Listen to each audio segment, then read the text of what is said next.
আল্লাহু আকবার, ইয়া রাসূলুল্লাহ, শুভেচ্ছার স্বাগত।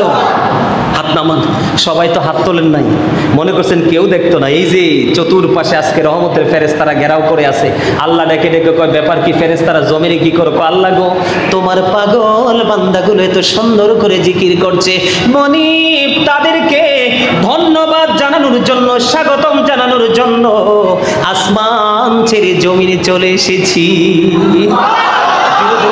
সুবহানাল্লাহ। আরো বেশি আসবে রহমতের ফেরেশতা পৃথিবীর জমিনে আপনাদেরকে বন্ধু স্বাগতম জানানোর জন্য, অভিনন্দন জানানোর জন্য।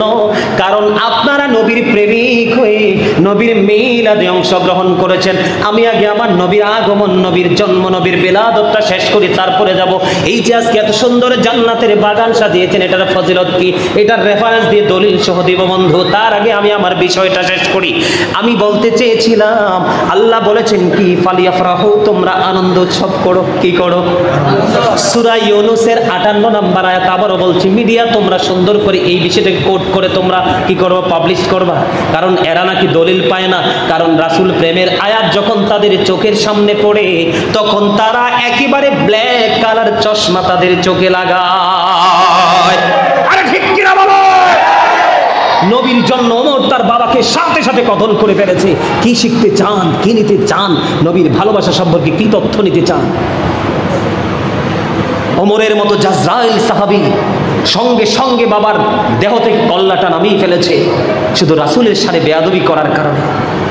বন্ধুরে আমার, বলতে চেয়েছিলাম, তোমার পুঁজি করা যে সম্পদ আছে সব কিছুর চাইতে উত্তম নবীর আগমনে খুশি হয়ে মিলাদের আয়োজন করা।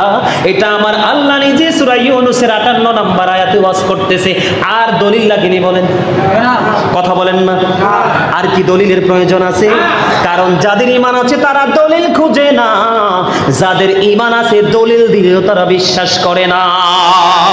ঠিক কিনা বলেন? আর জোরে বন্ধুরে আমার দিকে তাকান। আল্লাহ বলতেছেন, আমি তোমাদের জন্য পাঠিয়েছি সিরাজুম মুনীরা, উজ্জ্বল প্রদীপ। আল্লাহ বলেছেন, তোমাদের জন্য পাঠিয়েছি নূরাম মুবিন, সুস্পষ্ট আলো। আল্লাহ সে আলো পেয়ে কি করব? আল্লাহ বলেছেন, ফালিয়াফরাহু, তোমরা আনন্দ উৎসব করো। হুয়া খায়রুম মিম্মা ইয়াজমাউন, এটা তোমাদের পুঁজি করা সম্পদ চাইতে অনেক অনেক বেশি দামি। জোরে জোরে কন্যা সুবহানাল্লাহ। আমার ভাই, আমার বাবারা, আমার মা, আমার বোনেরা, পৃথিবীর বুকে, গোটা পৃথিবীর বুকে অসংখ্য ভালোবাসার মানুষ, গোটা পৃথিবীর মানুষ এই যে মিডিয়ার মাধ্যমে তারা আমার আলোচনাগুলো বন্ধু শুনবে। গোটা পৃথিবীর আমার মা, আমার বোনদেরকে ডেকে ডেকে বলছি গো, নবীর সাথে আমাদের কোনো দিক দিয়ে কোনো মিল হবে না, কারণ তিনি আল্লাহর মনোনীত হাবিব, হাবিবুল্লাহ। বন্ধু, পারস্যের যে অগ্নিকুণ্ডল 1000 পর্যন্ত এক মুহূর্তের জন্য নেবেনি। আমার নবী যখন পৃথিবীতে কদম মোবারক বাড়িয়ে দিল রে, সঙ্গে সঙ্গে সে আগুন নিবে নহরে বন্ধু প্রবাহিত হতে লাগলো। এটা আমার নবীর আগমন বিলাদতের মর্যাদা বন্ধু।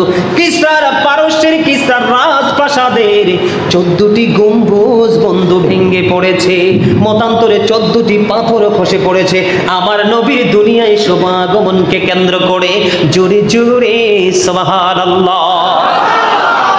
বন্ধু, যুবক, হৃদয় খুলে শোনো, নবীর পক্ষে থাকো, তোমার রিসিপশনে দাঁড়িয়ে থাকবে নবীর কলিজার টুকরা ইমাম হুসাইন। আমি যুবকদেরকে বলতে চাই, কারণ বর্তমানে খারিজি যারা আছে বন্ধু, মিষ্টি মিষ্টি কথা বলে যুবকদেরকে বন্ধু গায়েল করতে চায়। আমার মন গড়া কোনো কথা নয়।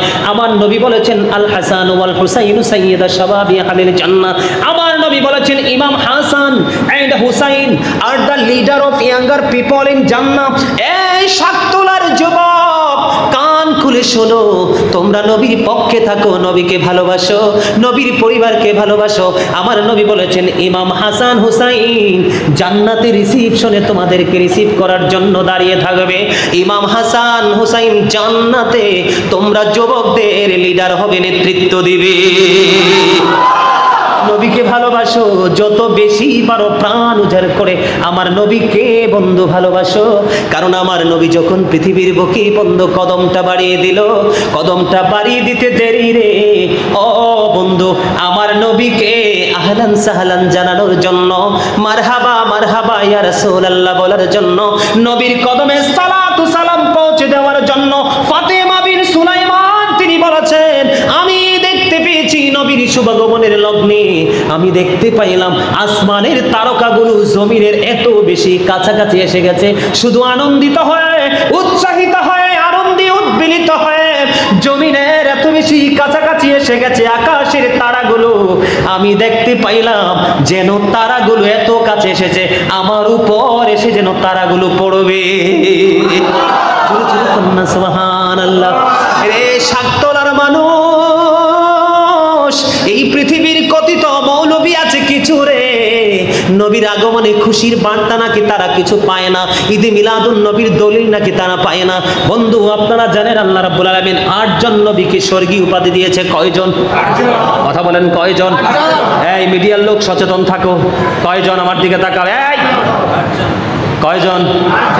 8 জন নবীকে আল্লাহ রাব্বুল আলামিন কি দিয়েছেন? স্বর্গীয় উপাধি দিয়েছেন। আমি কি একটু শোনাবো আপনাদেরকে, কারণ ঈদে মিলাদুন নবীর সাথে বিষয়টাও সম্পৃক্ত হয়ে গেছে, অ্যাডজাস্ট হয়ে গেছে বন্ধু। এই সম্পৃক্ততা আমি খুঁজে পেয়েছি বন্ধু। সর্বপ্রথম যদি বলি আদম সফিউল্লাহ, আদমকে আল্লাহ রাব্বুল আলামিন আদম আলাইহিস সালাতু ওয়াস সালামকে ক্ষমা করেছেন, ঠিক কিনা বলেন? আদম সফিউল্লাহ, Adam has been forgiven by আল্লাহ, ঠিক কিনা বলেন? এরপরে বলবো নূহ নাজিউল্লাহ, নূহ সেভড বাই আল্লাহ। আল্লাহ রাব্বুল আলামিন নূহ আলাইহিস সালামকে কি করেছেন? সেভ করেছেন, রক্ষা করেছেন। আপনারা একটু মন দিয়ে শুনেন, 2 জন নবীকে আল্লাহ রাব্বুল আলামিন কি দিয়েছেন? আদম সফিউল্লাহ, Adam has been forgiven by Allah, Nuh was saved by Allah. নূহ আলাইহিস সালামকে আল্লাহ রাব্বুল আলামিন রক্ষা করেছেন। Ibrahim is the friend of Allah, ইব্রাহিম আলাইহিস সালামকে ইব্রাহিম খলিলুল্লাহ, আল্লাহ ইব্রাহিমকে বন্ধু বানিয়েছেন। Ismail is to sacrifice to Allah, ইসমাইল আলাইহিস সালাম আল্লাহর জন্য নিজেকে কি করেছেন? কথা বলেন না কেন? এটা জানেন না আপনারা? কথা বলেন না কেন? ও বন্ধু, তারপরে হলো কি? ডেভিড ইজ দ্য ভাইসরয় আল্লাহ, দাউদ খলিফাতুল্লাহ। তারপরে হলো বন্ধু মূসা স্পোক টু আল্লাহ, মূসা কালিমুল্লাহ, মূসা আল্লাহর সাথে কথা বলেছেন, ঠিক কিনা বলেন? যিশু ইজ দ্য স্পিরিট অফ আল্লাহ। এটা জানেন নাকি? ঈসা নবী, ঈসা রুহুল্লাহ, ঠিক কিনা বলেন? বন্ধুরি আমার 7 জন পেয়ে গেলাম। আর সর্বশেষ যেটা হলো হযরতে মুহাম্মদ রাসূলুল্লাহ সাল্লাল্লাহু আলাইহি সাল্লাম, there is no god but Allah, Muhammad সাল্লাল্লাহু আলাইহি সাল্লাম is the messenger of Allah. জোরে জোরে কোন আল্লাহু আকবার। এই সাততলার যুবক, আমার ভাই, আমার বাবারা, আমার মা, আমার বোনেরা, সবাইকে ডেকে ডেকে বলছে গো, 8 জনকে আমার আল্লাহ স্বর্গীয় উপাধি দিয়েছে। কয়জন? এর মধ্যে একটা নবী, যেটা আমার নবীর আগে বন্ধু পৃথিবীতে শাসন করেছিলেন, নবী হিসেবে এসেছিলেন, তার নাম হলো বন্ধু ঈসা রুহুল্লাহ। ঈসা নবী বলেছে, রে আমার উম্মত, আমার চলে যাওয়া তোমাদের জন্য কল্যাণ, আমার চলে যাওয়া তোমাদের জন্য মঙ্গল। কারণ আমি চলে যাওয়ার পরে এমন একজন নবী পৃথিবীর বুকে কদমটা বাড়িয়ে দিবে, যেই নবীজির জুতার পিতা খোলার যোগ্যতা আমি ঈসার নাই। এই জন্য আমার চলে যাওয়া তোমাদের জন্য মঙ্গল, কারণ আমি চলে যাওয়ার পরে সেই নবী পৃথিবীতে কদম মোবারক দিবে। এটা কি মিলাদ কিনা? কথা বলেন না কেন? আলোচনাটা মিলাদ কিনা? আর জোরে বন্ধুরি আমার, হযরতে ফাতেমা বিন সুলাইমান তিনি কি বলেছেন? নবীর আগমনে আনন্দিত হয়ে আকাশের তারাগুলো বন্ধু জমিনের একেবারে কাছাকাছি চলে এসেছে। মনে হয়েছিল তারাগুলো যেন ওনার উপরে এসে পড়বে। এটা আমার বক্তব্য না বন্ধু, এটা বক্তব্য দিয়েছেন। তাহলে এখানে নবীর আগমনে খুশির সন্ধান আছে না নাই? আরো জোরে বলেন, আছে না নাই? এবার বন্ধু আমি আপনাদেরকে বলে দিতে চাই, পৃথিবীর বুকে যখন আমরা এসেছিলাম আমাদের শরীরে ছিল 100% নাফাকি। আপনার আমার নবী যখন পৃথিবীর বুকে কদম মোবারক বাড়িয়ে দিয়েছিলেন, আমার নবীর শরীর মোবারকে বিন্দু পরিমাণ কোনো নাফাকি ছিল না। নবীকে কেমন করে বলে তারা আমাদের মতো, নবীকে কেমন করে বন্ধু নির্বিঘ্নে বলতে থাকে তারা নবী আমাদের মতো। আমার মতো বন্ধু বড় লজ্জা লাগে, বড় আফসোসও লাগে, এরার উপায় বন্ধু কবরে গেলে থাকবে না। আপনারা জানেন না সিয়াসিত্তার অন্যতম হাদিস গ্রন্থ বুখারী শরীফ, বুখারী শরীফের মধ্যে এসেছে অধিক বেশি নবীর প্রেমিক, নবীর ভালোবাসার দাবিদার, নবীর প্রেমিককে কবরে মাত্র একটা মাত্র প্রশ্ন করা হবে। সেই প্রশ্নটা হলো আপনার আমার প্রাণের নবী সম্পর্কে, নবী সম্পর্কে উত্তর দিতে দেরি রে ও বন্ধু, তাকে আর কোনো প্রশ্ন করবে না, তার কবরটা জান্নাতের টুকরা হয়ে যাবে। জোরে জোরে বলুন না সুবহানাল্লাহ। এখনো সময় আছে, নবী চিনো গো। নবী যদি চিনতে না পারো বন্ধু, কোনো উপায় থাকবে না। বন্ধুরে আমার, পৃথিবীর বুকে কোনো আলেম, কোনো মৌলবী, কোনো বক্তা, কোনো ডক্টরেট করা বন্ধু, কোনো এডুকেশন স্কলার পৃথিবীর বুকে একটা দলিল দিতে পারবে না যে আমার নবীকে কোন খলিফা খতনা করিয়েছে। দলিল নাই, কেউ দিতে পারবে না, শুধু মুখস্থই বলবে নবী আমার মতো। বন্ধুরে আমার, আমার নবী খতনা করা অবস্থায় পৃথিবীর বুকে কদমটা বাড়িয়ে দিয়েছে। জোরে জোরে কন্যা সুবহানাল্লাহ। এই করা অবস্থায় যখন আপনাদেরকে যদি কেউ বুঝাইতে আসে যে নবী তো আমাদের মতোই একজন ছিল, প্রশ্ন করবেন যে নবী কি পৃথিবীতে আসছিল মাথা মোবারক না পা মোবারক আসছে। আপনাদেরকে আরো মজার একটা তথ্য দেই, এখন কিন্তু আমরা বন্ধু মসজিদের বাইরেও নামাজ পড়তে পারি, পারি কি পারি না? যখন আজানের সময় হবে, আপনি কাজে ব্যস্ত আছেন, যেমন আপনাদের পাশে একটা ডিজাইনেবল গার্ডেন আছে না নাই, যেটাকে আমি ইংলিশে বলা হয় বিউটিফুল প্লেস, মানে আমার কাছে একেবারে পছন্দের একটা জায়গা। ধরেন এখানে কি করতেছে, কৃষকরা কাজ করতেছে, আজান হয়ে গেল, তিনি মসজিদে আসতে পারতেছে না, তিনি কিন্তু গামছা বিছিয়ে এখানে নামাজ পড়লে কবুল হয়ে যাবে। এই রহস্য কি জানেননি? অন্য নবীদের জামানায় যেই কোনো জায়গায় নামাজ পড়লে নামাজ হতো না, নির্দিষ্ট জায়গায় বন্ধু নামাজ পড়তে হতো। আপনার আমার নবীর উম্মত আমরা পৃথিবীর বুকে যুগে যুগে যত মানুষ পৃথিবীর বুকে আসবো, আমাদের জন্য মসজিদটাই বন্ধু শুধু সীমাবদ্ধ করেনি আমার আল্লাহ, গোটা পৃথিবীর জমিন মসজিদের উপযুক্ত জায়গা করে দিয়েছে। যদি নাপাকি না থাকলেই হবে, ঠিক কিনা বলেন? সেটার কারণ হলো আমার নবীজির কদম মোবারক যেদিন 570 খ্রিস্টাব্দে বন্ধু মা আমেনার জীর্ণ নিবৃত কুটিরের মধ্যে যখন কদমটা দিয়েছিল, তখন থেকে আমার আল্লাহ গোটা পৃথিবীর মাটিকে মসজিদ বলে ঘোষণা দিয়েছে। কারণ আল্লাহর প্রিয় হাবিবুল্লাহর কদম মোবারক এই পৃথিবীর জমিনের মধ্যে লেগে গেছে বন্ধু। সেই নবীর আগমনে আজকে আমরা খুশি, শুধু আমরা খুশি নয়, আজকের আসমানি সকল ফেরেশতারা আজকে খুশি, এবং খুশি স্বয়ং আমার আল্লাহ নিজে। জোরে জোরে কন্যা সুবহানাল্লাহ। কারণ আল্লাহ বলেছে তোমরা আনন্দ করো। কি করো? আনন্দ উৎসব করো। এটা অর্ডার করেছেন কি আমার আল্লাহ বন্ধু। পৃথিবীর বুকে আমার নবী যখন আসলো, খতনা করা অবস্থায় বন্ধু পৃথিবীর বুকে আসলো। সবচেয়ে বড় মজার খবর আমি আপনাদেরকে জানিয়ে দিই, রাসূলের ফুফু সুফিয়া রাদিয়াল্লাহু তাআলা আনহা যখন আমার নবী পৃথিবীর বুকে, আপনার নবী দোজাহানের বাদশা নবী ইমামুল মুরসালিন রাহমাতাল লিল আলামিন, যখন এই পৃথিবীর বুকে বন্ধু কদমটা বাড়িয়ে দিল, রাসূলের ফুফু সুফিয়া রাদিয়াল্লাহু তাআলা আনহা তিনি বলতেছেন, আমি দেখতে গেলাম আমেরার ওদর থেকে ছেলে এসেছে না পৃথিবীর বুকে মেয়ে এসেছে। আমি যখন দেখতে গেলাম নবীজির কাছাকাছি যাওয়ার আগে আমি চাইয়া দেখলাম কুদরতি একটা নূরের চাদর আসমানের দিক থেকে জমিনের দিকে চলে আসছে। তাৎক্ষণিকভাবে আমি নজর দিয়ে চাইয়া দেখলাম আমার নবীর এই চেস্ট মোবারক, বুক মোবারক থেকে নিচের পুরো অংশটা কুদরতি নূরের চাদর এসে ঢেকে ফেলেছে। পৃথিবীর কেউ আমার নবীজির লজ্জাস্থান কেউ দেখতে পায় না। জোরে জোরে কন্যা সুবহানাল্লাহ। আর এই যে কথিত মৌলবী, তিনি হয়তো বলে গেছেন এই মৌলবী সাহেব যখন পৃথিবীর বুকে মায়ের কোল জোরে এসেছিলেন, তখন ওই ঘরে যে দায়ী মহিলা ছিল, অথবা যদি সিজারিয়ান ভাবে যদি হয়ে থাকে, কত হসপিটালে ডাক্তার কি করেছে, মাঝখান দিয়ে ধরে বন্ধু বানরের বাচ্চার মতো কত ঝুলাইছে। আমার কথাগুলো একটু খারাপ লাগতে পারে, কি করেছে, কি বলেন হুজুর? কত যে মাঝখানে ধরে বন্ধু ঝুলাইছে, মাথার তালুতে কত আঘাত করেছে, লজ্জাস্থানটাকে কি করেছেন বন্ধু? লজ্জাস্থানটাকে দেখেছেন, হাত পা মেসেজ করেছেন, কান্না করে না বাচ্চা। বন্ধু নবী কেটেছেন, আমার নবী পৃথিবীর বুকে নাভি কাটা অবস্থায় এসেছে। বন্ধুরে তোমরা জানো না এটা যেমন তেমন নবী না, এটা বন্ধু এই নবী সম্পর্কে যদি তুমি বিন্দু পরিমাণ নেগেটিভ চিন্তা করো, তোমার পাহাড় পরিমাণ আমল বন্ধু ধ্বংস হয়ে যাবে।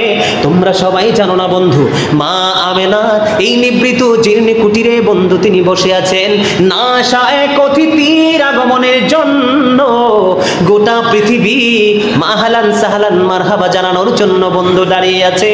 হঠাৎ করে মা আমেনা চাইয়া দেখলেন অনেক লম্বা লম্বা জান্নাতি হুরের মতো নারীরা ওনাকে চারপাশ বন্ধু ঘিরে রেখেছেন। এই নারীরা কে রে? ও বন্ধু নবীকে চিনার উপায়গুলো হলো, এই নারীরা হলো মা হাওয়া রাদিয়াল্লাহু তাআলা আনহা। জোরে জোরে কন্যা সুবহানাল্লাহ। ঈসা নবীর মা মারিয়াম, মা মারিয়াম, ও বন্ধু মরিয়ম এসে জান্নাত ছেড়ে মা আমেনার গড়ে সে আমার নবীর আগমনে উৎসাহিত হয়ে আনন্দিত হয়ে বন্ধু ফেরাউনের স্ত্রী আসিয়া মা আমেনার ঘরে। আপনারা কি বলতে পারবেন এমন কোন শোনানো গল্প আপনারা আমাকে বলতে পারবেন যে পৃথিবীর বুকে কোন মানুষ বন্ধু জান্নাত তো থাক দূরের কথা, কোন মানুষ পৃথিবীতে আসার পরে তার যখন সে প্রসব হয়েছে তার ঘরে তার পূর্বপুরুষের কেউ তাকে দেখতে এসেছে কবর ছেড়ে, এমন কোন নজির আসেনি? কেউ বলতে পারবেন? আমি হয়তো ছোট মানুষ, আমি হয়তো জানি না, আপনারা মুরব্বী বাবারা দাদারা যারা আছেন আপনাদের জীবনে কোনো এই গল্প শুনছেননি। তাহলে কোন বুঝে বলো নবী আমাদের মতো? যারা বলে নবী আমাদের মতো তাদের ঈমান আছে না গেছে? আর জোরে বলেন, আছে না গেছে? আমি কি বানিয়ে বলছি? আপনাদের কাছে 100% গ্রহণযোগ্য? আমার কথাগুলো কি আপনাদের কাছে অ্যাকসেপ্টেবল? তাহলে বন্ধু আপনারা কোনো গলদহীন ভাবে আপনারা 100% ইমানদার। মা আমেনার ঘরে এখনো আমার নবী আসেনি। মা আমেনা চাইয়া দেখলেন নুরানি চেহারা, হুর পরিদের মতো নুরানি চেহারার মহিলা, তো লম্বা লম্বা, এত কিউট তাদের চেহারা। কে রে এই পূর্ণময়ী নারী? তোমরা কেনই বা এসেছো? না আসা এক অতিথিকে আমন্ত্রণ জানানোর জন্য এসেছি। কুল কায়নাত আজকে বেকুল হয়ে আছে, পাগল পারা হয়ে আছে, আমার নবীর ঘরে এসে হাজির। এটা কি যেমন তেমন বলা যায়? বলেন, আরো জোরে বলেন না। পৃথিবীর ইতিহাসে এমন কোন নজির আছে দাদা নাতি দেখতে আসছে, কবর থেকে উঠে বড় বাবা আসছে, বড় মা আসছে, এমন গল্প নজির আসেনি? ও বন্ধু এই মৌলবীরা নবী সম্পর্কে চর্চা করে নাই, নবী সম্পর্কে স্টাডি করেনি। আমার ব্যক্তিগতভাবে আমি সবচেয়ে বেশি পছন্দ করি আমার নবী সম্পর্কে গবেষণা করতে। সেই 2002 থেকে আলোচনার স্টেজে এসেছি, স্টুডেন্ট লাইফ থেকে এখনো পর্যন্ত নবী সম্পর্কে তথ্য শুধু কালেক্ট করতেছি। ও বন্ধু এখনো মনে হয় 10 ভাগের 1 ভাগও কালেক্ট করতে পারি নাই, কারণ এই রহস্য উন্মোচন করা সম্ভব নয়, কারণ তিনি হলেন আল্লাহর মনোনীত, আল্লাহর প্রিয় হাবিব। আরো জোরে বলেন না সুবহানাল্লাহ, আরো জোরে বলেন না সুবহানাল্লাহ। আপনারা কি গজল পছন্দ করেন না? আপনারা মনে